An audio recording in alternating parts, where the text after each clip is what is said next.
Good day. In this day, I'm going to talk about how to be perceived as a hard-working individual in job interviews by improving your behavioral interviewing skills. Okay, and right from the start, a hidden reason on why behavioral interviews are used so extensively is because they can be highly predictive of one's willingness to work hard. Okay, and the number one trait you'd want to focus on if you want to exhibit if you want to sell yourself as a hardworking individual would be ownership. Okay, so people with a high degree of ownership tend to be hardworking people, right? So let's take a few examples here. For example, if I'd ask you, tell me about the time when you failed, a candidate with a low degree of ownership would say something on the lines of, hey, you know what, we all fail and we always learn, and I sometimes had a failure, but it wasn't really such a big deal of a failure, and I took my learnings and moved on, right? So long story short, they wouldn't necessarily take ownership of that failure. They would say like, it wasn't true failure, versus an example of someone something on lines, yes, I failed at X, causing damage Y, and my learnings were these.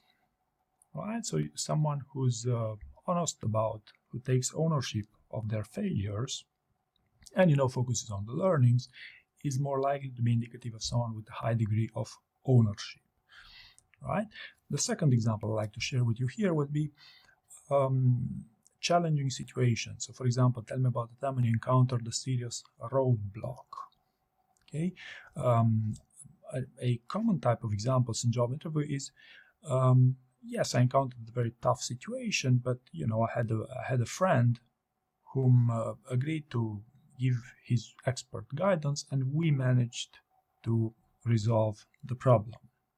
Okay, so versus an answer on the lines of, hey, it was a tough situation, I took the lead, I took full ownership and solved the problem. Right, so people with a lower degree of ownership would rely on others to remove roadblocks, right? The I versus we discussion. So people who say I did this all the time tend to have a higher level of ownership, right?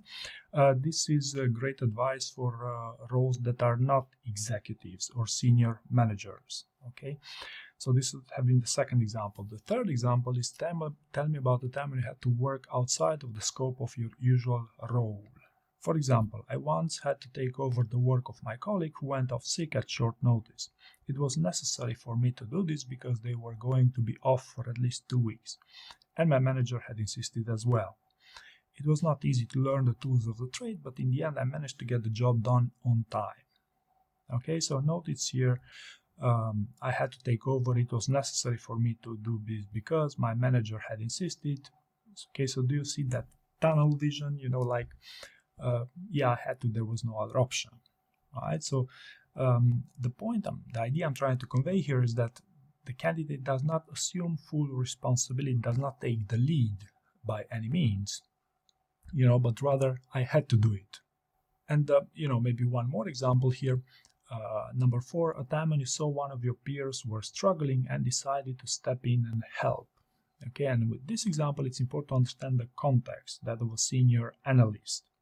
As the business grew, my team had run into serious difficulties managing its inventory. There was a tedious data entry process which was so time-consuming that my colleague had to stay long hours every day just to be able to complete it. So I decided to step in and help him by allocating 1 hour of my time each day for data entry until we eventually found a better solution. The time required to perform the data entry process had been significantly reduced for my colleague, and this also helped with team morale. Notice how this example, where it's a perfectly plausible one, it's emphasizing on the wrong things. Okay, so the example is emphasizing on helping your colleague with the manual data entry process in order to improve team morale. Okay, this would be in the context of an analyst role. Whereas the solution here, a time when you saw a peer was struggling and decided to step in and help, a much better solution would have been, hey, yes, you stepped in and helped him temporarily until you found out a way to automate the process, which would be the key highlight in the story you want to transmit, right? So the core goal of the analyst in this story wouldn't have been to improve team morale, but rather to resolve the underlying problem, not to focus on short-term gains, but rather on long-term successes, right? So notice how your focus on long-term value is also highly indicative of your level of ownership in these job interviews. So I hope you found this useful, and thank you very much for watching.